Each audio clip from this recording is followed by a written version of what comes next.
Buenos días a todos. Como ya ha dicho Román, mi nombre es Julián Vilas y trabajo en una empresa que se llama Saitel, ¿vale? En esta empresa básicamente nos dedicamos a hacer software para, en general, lo que son procesos electorales. Uno de los componentes principales es el voto electrónico, ¿vale? El voto por Internet. Y, bueno, también decir que no tengo el carnet de Juanker, pero si es necesario, tengo un carnet del videoclub de hace unos años y que también me puede avalar para dar la charla. Y bueno, lo que también decía Román, que el año pasado estuve, igual alguno me recordáis porque estuve dando una charla por aquí con mi amigo Juan Vázquez sobre seguridad en escala, ¿vale? En un producto en concreto, y este año os vengo a hablar de una cosa totalmente diferente, ¿vale? Lo que os vengo a hablar es sobre la seguridad en un framework para desarrollar aplicaciones en Java, ¿vale? Aplicaciones web, que se llama Apache Struts. ¿Vale? Así de salida, lo primero que os quiero destacar es que hay como dos grandes ramas, ¿vale? Dos grandes versiones de Struts que son bastante diferentes. La rama 1, digamos, y la rama 2. Y la rama 1, además, se descontinuó por allá por el año 2008 y desde el 2013 ya no existe soporte, ¿vale? Está como el XP, ya no hay parches para Struts 1. Y la Struts 2 pues, es la versión, digamos, actual. Y diréis, bueno, ¿y por qué os vengo a hablar de Struts, ¿vale? Pues bueno, por allá por marzo del año pasado, yo llevaba poquito tiempo en la empresa, en Saitel, y bueno, salió a la luz una vulnerabilidad que afectaba a Struts 2. Resulta que nosotros teníamos alguna aplicación por ahí que utilizaba Struts y pues tocó un poco mirarse de que iba la vulnerabilidad de esta, si nos podía afectar de alguna forma. Entonces, bueno, pues empiezas a leerte la información que hay publicada sobre la vulnerabilidad, ves que se trata de una vulnerabilidad que afectaba concretamente a la rama 2 de Struts 2, ¿vale? Y que se podía aprovechar uno de esta vulnerabilidad sin tener ningún tipo de acceso privilegiado a la aplicación, ¿vale? Simplemente con encontrarte una aplicación de Struts 2, si tenías acceso a ella, ¿vale? Si podías comunicarte con la aplicación, podías aprovecharte de esta vulnerabilidad. Afectaba a todas las versiones de la rama 2, ¿vale? Y lo peor, pues que parece que podía conducir a la ejecución de código de forma remota en el servidor que estaba corriendo la aplicación. ¿Vale? Entonces, pues como os imaginéis, actuamos profesionalmente, que básicamente es ponerte a correr y chillar para intentar arreglarlo, ¿vale? Entonces dijimos, bueno, vamos a ver de qué trata esta vulnerabilidad. Y nos leemos la descripción de la vulnerabilidad, es un poco lo que quiero es que entendáis vosotros, lo que entendí yo en ese momento. Nos leemos la descripción de la vulnerabilidad, ¿vale? Del CVE, y lo que nos dice es que el parameters interceptor accede al parámetro class, permite acceso al parámetro class que está mapeado directamente al método getClass y que esto nos permite manipular el class loader. Cuando yo vi esto, me imagino que me habré quedado, como muchos de vosotros, ¿vale? Que es, bueno, no tengo ni idea de qué me estás hablando, ¿sabes? Entonces, pues me tocó un poco bajar, profundizar más en el tema y un poco es lo que quiero, el camino que quiero que sigamos hoy. Vamos a coger esta vulnerabilidad como hilo conductor para bajar un poco en los internas del framework, ¿vale? La gracia es que entendamos todos el porqué de esta vulnerabilidad. Entonces, vamos a empezar primero hablando sobre una cosa que se llama OGNL, ¿vale? Es uno de los pilares de Struts. Entonces, el OGNL este es un lenguaje de expresión que lo que nos permite es obtener y setear propiedades en objetos Java, ¿vale? ¿Sobre qué objetos Java podemos obtener y setear estas propiedades?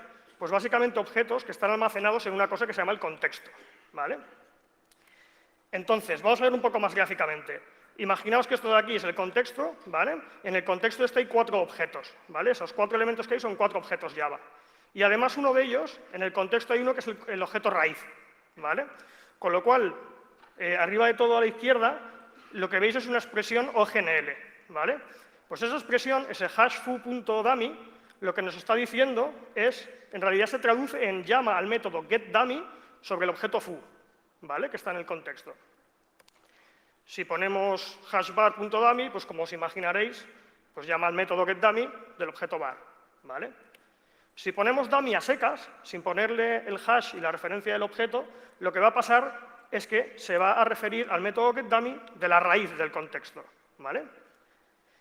Y si ponemos dummy igual a algo, ¿vale? Por ejemplo, en este caso la cadena rootedCon, lo que va a hacer es, en vez de llamar al método get, va a llamar al método setDummy y le va a pasar como parámetro esa cadena, ¿vale? Bien, el OGNL de Struts es una modificación del OGNL estándar, ¿vale? En el caso de Struts, en vez de tener un único objeto en la raíz, podemos tener n objetos, ¿vale? Y se organiza en forma de pila, ¿vale? Se conoce como, en vez de raíz, se conoce como value stack, es una pila en la que hay un objeto en el tope y está organizado como una pila. Entonces, por ejemplo, si nosotros referenciamos la propiedad dummy como antes, lo que va a hacer es va a empezar a buscar un método setDummy en el primer objeto, en el objeto que está en el tope de la pila, y así hasta llegar a la base, ¿vale? Vale, acabamos con la parte del OGNL. Entonces ahora vamos a ver cómo se procesan las requests en struts. ¿Vale? Nosotros estamos con nuestro ordenador, con nuestro browser, y vamos a acceder a una aplicación web hecha en struts. ¿Vale? Imaginaos que accedemos a esta URL, que accedes a una hello.action. ¿Vale? Pues bien, vamos a ver qué está pasando dentro de la aplicación de struts. ¿Vale? Lo que pasa es que cuando esta URI, ¿vale? La hello.action va a pasar por lo que se llama el filter dispatcher, que va a ser el encargado de identificar a qué acción tiene que enviarle esta request para que la procese. ¿Vale? Entonces, cuando ya lo ha decidido y la va a mandar, antes de llegar a la acción, la request pasa por una serie de interceptores que pueden realizar consultas o modificaciones sobre la request. ¿Vale? Uno de estos interceptores es el famoso parameters interceptor que hemos visto en la descripción de la vulnerabilidad. Una vez ya pasado por todos los interceptores en cadena, la request llega a la acción. ¿Vale? La acción la procesa, interactúa con el modelo de nuestra aplicación, hace lo que tenga que hacer la aplicación en sí, ¿vale? Y entonces él lo deriva contra un resultado. ¿Vale? El resultado es el que va a generar la response. Entonces la response luego pasa otra vez por la cadena de interceptores en orden inverso, vuelve al filter dispatcher y esto va a volver al usuario típicamente en forma de HTML. ¿Vale? Vale, vamos a leer ahora también qué dice la documentación del parameters interceptor. La documentación del parameters interceptor nos dice que coge los parámetros y los setea en la value stack. ¿Vale? Coge los parámetros de la request y los setea en la value stack, que esto de la value stack es lo que hemos visto junto antes. Y nos dice también que los nombres de los parámetros se tratan como si fueran sentencias OGNL. ¿Vale? Estos dos conceptos, igual alguno ya empieza a ligar cosas, pero vamos a continuar con ello.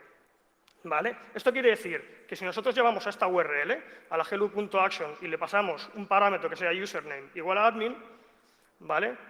Lo que va a pasar primero es que se va a buscar la clase que implementa la action para hello y se va a hacer un push en el value stack. ¿Vale? En el value stack, el objeto en el tope va a ser nuestra acción. Y luego, cuando el parameters interceptor procesa los parámetros, lo que va a hacer es, pone username igual a admin, vale, pues voy a buscar un método setUsername en el value stack, empezando por la hello world action y continuando hasta llegar a la base o hasta que lo encuentre, lo que primero pase. ¿Vale? En este caso, imaginaos que el hello world action tuviera un método que se llamase setUsername. Pues, ¿qué iba a pasar? Pues que se iba a llamar el método setUsername de la hello world action y se le iba a pasar como valor el admin. ¿Vale? Aquí tenéis un ejemplo de cómo podría ser este hello world action. Este hello world action, al definirlo, le estamos diciendo que extiende una clase de struts, ¿vale? Le estamos creando una propiedad, ¿vale? Un atributo, que es el atributo username, y sus correspondientes getters y setters, ¿vale? Vale, entonces, hemos visto que el OGNL nos permite referenciar getters y setters. Entonces, ¿a qué getters y setters podemos llegar desde la hello world action? ¿Vale? En principio, si nosotros ponemos username, vamos a estar haciendo referencia al método getUsername de la hello world action. Y si ponemos username igual a algo, vamos a estar haciendo referencia al setUsername de la hello world action. ¿Vale? Pero no sé si alguien se ha dado cuenta ya del tema, y es que la hello world action extiende a la clase ActionSupport. Por tanto, si la clase ActionSupport, que es una clase propia de struts, tiene pues, un porrón de métodos, lo que va a pasar es que vamos a tener acceso a todos esos métodos, si no se está controlando de forma adecuada. Pero es que además, la clase ActionSupport, si sabéis un poco de Java, las clases en general heredan de object, ¿vale? Entonces vas a tener acceso también a los métodos de object. Y los métodos de object tenemos el getClass, ¿vale? Entonces aquí ya hemos ligado un poco, hasta aquí estamos ligando un poco lo que veíamos en la descripción de la vulnerabilidad. El parameters interceptor, como los parámetros son OGNL, nos dejan acceder al método getClass, ¿vale? Y ahora nos falta ver un poco el resto de lo que decía, que era que nos permitía manipular el class loader, ¿vale? Pues bien, el tema es que con los nombres de los parámetros podemos hacer navegación entre objetos. Quiero decir, si como nombre de parámetro, en vez de solo una word, ¿vale?, le ponemos diferentes words separadas por puntos, vamos a estar haciendo navegación de objetos. Es decir, class.classLoader.defaultAssertionStatus igual a true se va a traducir en helloWorldAction.getClass sobre lo que devuelve .getClassLoader sobre lo que devuelve .setDefaultAssertionStatus true. ¿Vale? Entonces aquí viene la madre del cordero. Los parámetros, como veis, se están evaluando como una cadena de forma iterativa. Es una cadena de getters, ¿vale? Todos son getters hasta el último parámetro, y el último parámetro será un setter, ¿vale? De algo que nosotros podamos especificar como un valor en una URL. Principalmente, él nos va a hacer conversión automática de tipos si nosotros le estamos pasando algo que luego va a llevar a recibir un string, un boolean o un número, ¿vale? Entonces, llegamos a este punto y dices, vale, ¿y qué podemos hacer con esto? ¿Vale? ¿Qué métodos, qué setters son los que podemos llegar? ¿Cómo podemos descubrirlo? Bueno, pues hubo un post que publicaron en un foro chino, ¿vale? Alguien llamado Neobyte, que publicaba dos cosas, ¿vale? Una de ellas era una prueba de concepto que nos permitía obtener cuáles son los setters a los que podemos llegar en una aplicación struts vulnerable, ¿vale? Y lo otro, un método para cómo hacer ejecución de código en Tomcat 8, ¿vale? Entonces, vamos a ver una demo de cómo funciona este tester. Tenéis una versión del tester un poco modificada para cuando la estuve utilizando yo, cosas que me fueron útiles y además con comentarios aquí en esta URL de GitHub. Entonces, vamos allá. Ahora mismo estamos en el directorio de la aplicación Hello World en un Apache Tomcat 7, ¿vale? Y vemos que lo que hemos hecho es meter dentro del directorio de la aplicación el propio tester, ¿vale? Entonces, aquí estamos accediendo al servidor web, vemos que es el Tomcat 7, y ahora lo que vamos a hacer es acceder al struts tester. ¿Ok? Accedemos, y entonces, en teoría, estos de aquí son los métodos setters a los que podemos llegar, ¿vale? Si los veréis mejor. Quiere decir que estos métodos nosotros podemos setearle valores, los valores que queramos, ¿vale? De momento voy a marcar un par que nos van a resultar interesantes para después, el cache max size este y el doc base. Pero bueno, que os quedéis que estos son los setters que vamos a poder setear en struts 2 en Tomcat 7, ¿vale? Y ahora vamos a hacer lo mismo, ¿vale? Vamos a bajar el struts 7, vamos a levantar un Tomcat 8, ¿vale? La siguiente versión, y vamos a repetir el mismo proceso a ver qué sale. Aquí un poco, bueno, la idea de enseñaros los dos servidores es porque el class loader, al final, es algo que es propio del servidor de aplicaciones, ¿vale? Entonces, cada servidor de aplicaciones, mediante el class loader, nos va a permitir llegar a unos u otros métodos. Pues ahora, como vemos, ya tenemos levantado el Tomcat 8, accedemos al struts tester, ¿vale? Y aquí vemos pues, un montonazo más de métodos que en Tomcat 6.7, ¿vale? Para que veáis la diferencia entre uno y otro. Y aquí también hay unos métodos interesantes que ahora veremos. Total, pues el trabajo de pasar el struts tester sobre diferentes servidores de aplicaciones lo hice y los resultados del trabajo hecho eran Tomcat 6.7, había forma de hacer ejecución remota de código, ¿vale? Vía una property que se llama docbase, que luego veremos, solo en Windows. El Glassfish 4, también mediante la misma propiedad, se podía llegar a ejecución remota de forma de código. En Tomcat 8 también había ejecución remota de código, pero en este caso es vía una cosa que se llama el Access Log Valve, que luego veremos. Y luego, para WebSphere, yo solo probé la versión 8.5 de Developer, porque no tenía acceso a otro WebSphere.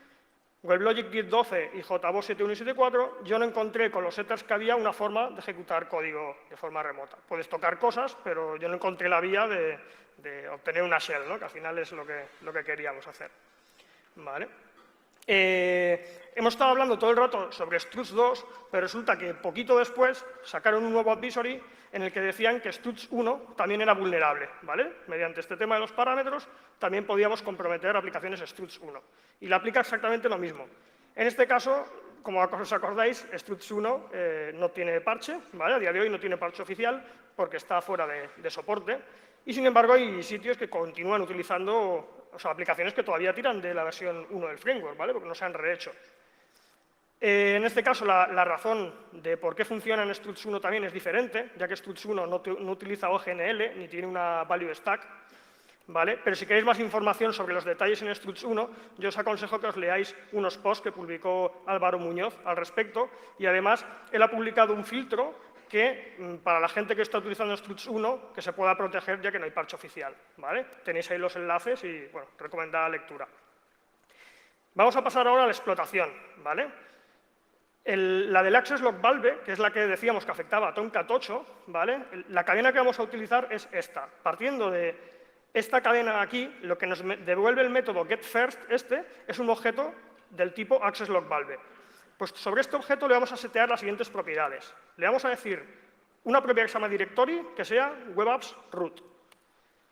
El prefijo, shell. El sufijo, .jsp. File date format le vamos a poner 1. ¿Y qué va a pasar con esto? Pues que se va a crear un fichero que se llama shell1.jsp en el webapps root del Tomcat, ¿vale?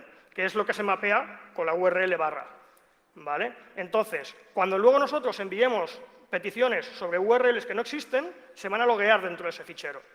Entonces, ¿qué pasa si nosotros enviamos, por ejemplo, una request como esta? ¿Vale?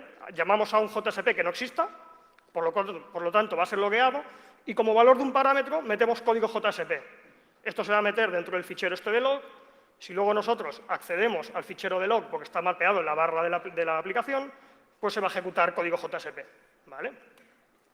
Vamos a ver una demo. Sobre esto hice el porting a Metasploit, ¿vale? De la prueba de concepto y los podéis descargar, está en el trunk y probarlo contra aplicaciones que sean Struts 2 vulnerables. Perdón, Struts 2 y Struts 1 también le añadimos soporte hace poco para Struts 1. ¿Vale?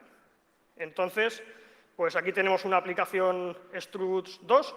Lo único requisito que tiene que tener es que sea de una versión vulnerable, no tiene que tener nada más especial la aplicación, ¿vale? Entonces, esta es una chorrada, simplemente no está reflejando aquí el nombre, pero podría no reflejar nada y seguiría siendo vulnerable.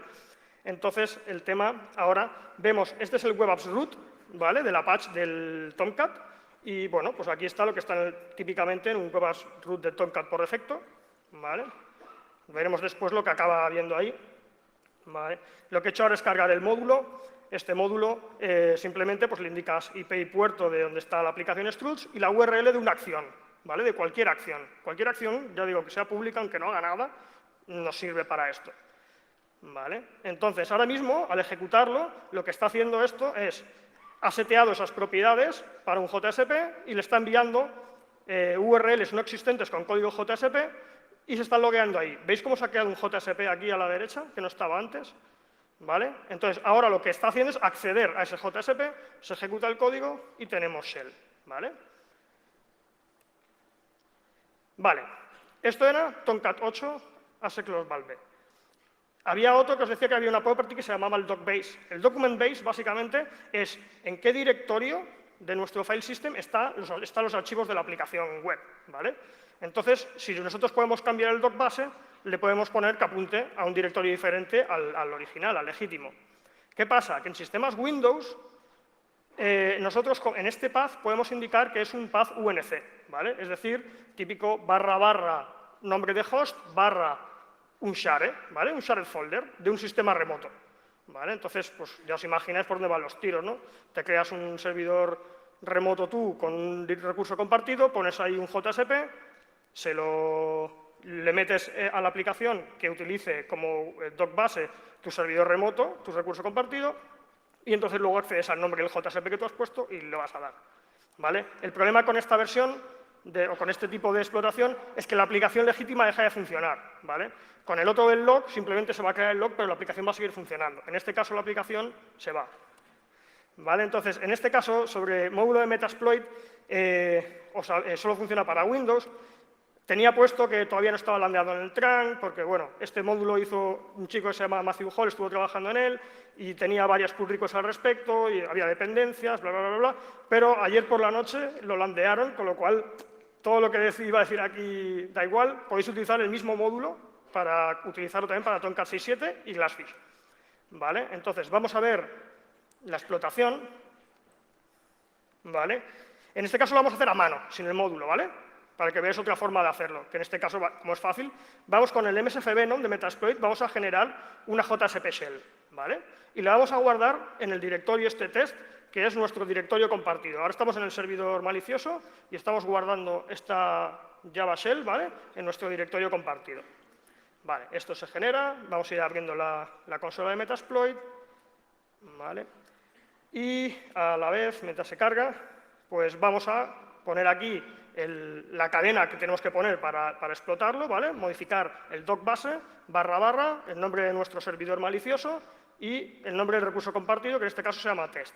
Aquí, como podéis ver, dentro de test está el evil.jsp, ¿vale? Entonces, ahora aquí simplemente lo que vamos a hacer es, vamos a levantar un handler de Metasploit para que se comunique con la web shell cuando la web shell se empiece a ejecutar, ¿vale? Porque es una reverse shell, ¿vale? Vamos a correrlo. Bueno, hacemos ahora la sobreescritura. ¿Qué ha pasado? ¿Por qué nos da un error esto ahora? Porque resulta que la action, el result al que redirige es un helloworld.jsp. Como no hay un helloworld.jsp, nuestro directorio malicioso no lo encuentra, da un error. Eso quiere decir que hemos tenido éxito. Ahora hemos levantado un handler, ¿vale? El handler lo hemos levantado ahora en el Metasploit, y ahora vamos a acceder a evil.jsp. Esto se va a ir a buscarlo a nuestro servidor, ¿vale? Y, como veis, pues tenemos shell en el sistema este Windows, ¿vale? Y dices, vale, ahora ya sabemos Kung Fu, ¿vale? Y ahora, ¿con esto qué hacemos, ¿vale? Pues, por ejemplo, lo que podríamos hacer es buscar struts, sitios de struts a lo largo de Internet. Os voy a dar un par de trucos idiotas que no tienen ninguna base científica, o sea, no tienen por qué funcionar, pero por defecto las acciones en struts siempre acaban en .action, ¿vale? Y además, esto sí que me lo estuve mirando, que cuando está configurado por defecto, acepta tanto el .action como si le quitas el .action, ¿vale? Entonces, esto si te lo ves en el momento de debugger, cuando está haciendo el mapping, ¿vale? Ves que tiene aquí una colección de extensiones, la colección de extensiones son action y nada, ¿vale? Y aquí está haciendo un bucle por las extensiones, ¿vale? Pues haciendo un file type action por internet, podéis ver que hay muchísimas aplicaciones que tiran de struts 2, ¿vale? No pocas. Algunas de ellas que funcionaba el truquito de quitar el .action o dejarlo, eran varias de Apple, ¿vale? Y ver 3 puntos de Apple, y alguna por aquí, por ejemplo, está de documentación del JBoss, ¿vale? Y ahí ya cada uno que se divierta. Para struts 1, en struts 1 la extensión por defecto es .do, ¿vale? En el caso de struts 1 es diferente cómo se hace el mapping, con lo cual el quitar el .do no nos funciona, ¿vale? Pero voy a poner un par de ejemplos de búsquedas por internet de extensiones .do, ¿vale? En este caso City, ¿vale? O el Bank of America, y tú dices, bueno, pero esto será struts 1 y tal, y entonces te pones a buscar referencias a ver si encuentro referencias a clientes de struts 1 que utilizan struts 1, y no encuentras más que algo en el archive, ¿vale? Del año 2006, por ahí una página web que tenía referencias a clientes, y casualmente te encuentras Citigroup y Bank of America por ahí, o sea que sí, en 2014 están tirando de struts 1, ¿vale? Y tenéis exploit público. Bueno, pues vamos a continuar, y lo siguiente que nos gustaría hacer es un check de las vulnerabilidades para ver si es vulnerable un sitio o no. Vamos a utilizar una propiedad que se llama cache_max_size, ¿vale? Porque si le tiramos el exploit directamente para chequear si es vulnerable o no, igual es un poco bestia, ¿vale? Entonces, este cache_max_size es un entero, por lo tanto, por ejemplo, en 32 bits va a tener ese valor máximo de ahí, con lo cual, si enviamos un parámetro para setear el cache_max_size con ese valor, todo va a ir OK. Si es uno más, pues esto va a petar, ¿vale? Por un integer overflow. O si le ponemos otra cosa que no sea un número, pues también, porque la conversión no va a funcionar, ¿vale? Entonces, tenéis por aquí las dos cadenas para setear el cache_max_size en Tomcat 6.7 y Glassfish o en Tomcat 8. Eso está guay, porque además de saber si el sitio es vulnerable o no, sabemos si es vulnerable a la doc base o a la Tomcat 8, a la LaxSexLog Valve, ¿vale? O sea que matamos dos pájaros de un tiro, ¿vale? En struts 1 esto no nos funciona porque la conversión cuando falla por defecto te pone 0, pero si seteas en un método que reciba un objeto, por ejemplo, que no sea string, le pasas un string, no va a poder hacer la conversión de objetos y sí que va a sacar una excepción, ¿vale? Por ejemplo, si seteas el resources, le pones un string, rootedCon, pues esto no va a funcionar, ¿vale? Y hasta aquí decimos, OK, ya veo, pero cuéntame más, estoy en 5 minutos. Perdona. Cuéntame más sobre struts 1. Vamos a ver un repaso rápido a boletines anteriores, porque es lo que me gustaría que os quedarais, ¿vale? Todo esto era para entender cómo funcionaba struts, y ahora vamos a ver la historia de struts en sus boletines de seguridad. El primer boletín, vamos a hablar solo de boletines que permiten ejecución de código remoto, ¿vale? El primero dice que cuando validas formularios, ¿vale? Cuando envías un formulario y el struts lo valida, si la validación falla, los valores del formulario se interpretan como EGNL, ¿vale? Año 2007. Boletín número 3. nos habla ya de una vulnerabilidad también que implica OGNL y el Parameters Interceptor que hemos visto, ¿vale? No entro a detallar lo que es, porque es fatal de tiempo, pero nos quedamos en que esto fue en el año 2008, ¿vale? Boletín número 3. En el boletín número 5 vemos que del parche que habían sacado, pues resulta que había un bypass del parche y se podía continuar ejecutando código, ¿vale? Esto fue 2 añitos después, no fue el día siguiente que se dieron cuenta. Continuamos para bingo, boletín número 7.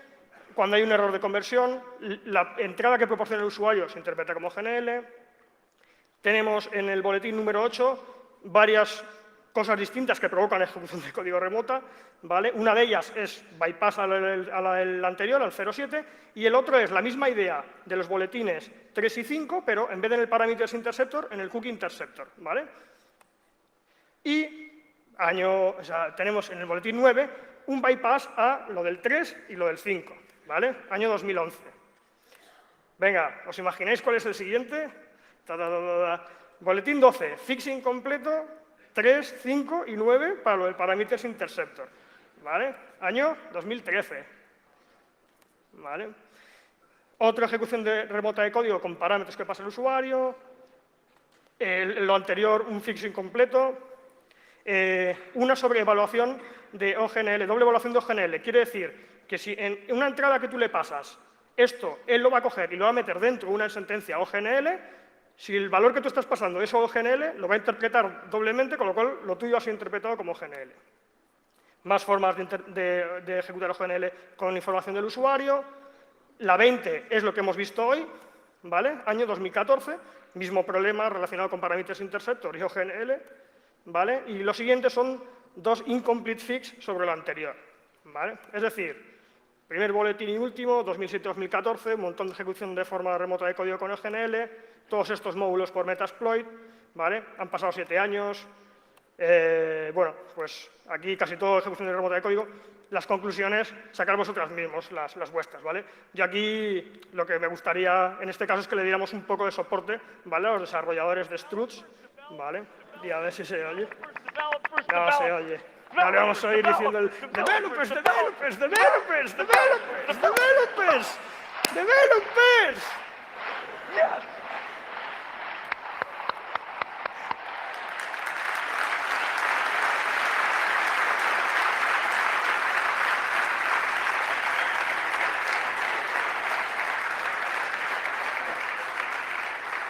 Y 10 segunditos de bonus track, ¿vale?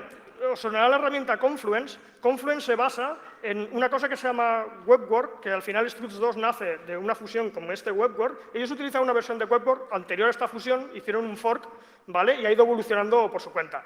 Pues aquí tenéis un par de boletines, uno que se lee algo como Class Loader Manipulation, que nos suena, y otro de doble OGNL Evaluation, que nos suena, y ciertas versiones, ¿vale? Esto está guay. Si os ponéis a buscar sitios de Confluence por internet, os vais a encontrar unos cuantos y además lo guay es que te ponen las versiones, ¿vale? Aquí he puesto un par, uno de FreeSwitch, que no lo conoce nadie, ¿no? Y otro de Apache, que tampoco lo conoce nadie. Y las versiones estas, si las correléis con la anterior, pues os vais a llevar una sorpresa. Y ya está, hasta aquí hemos llegado. O sea, que si hay preguntas...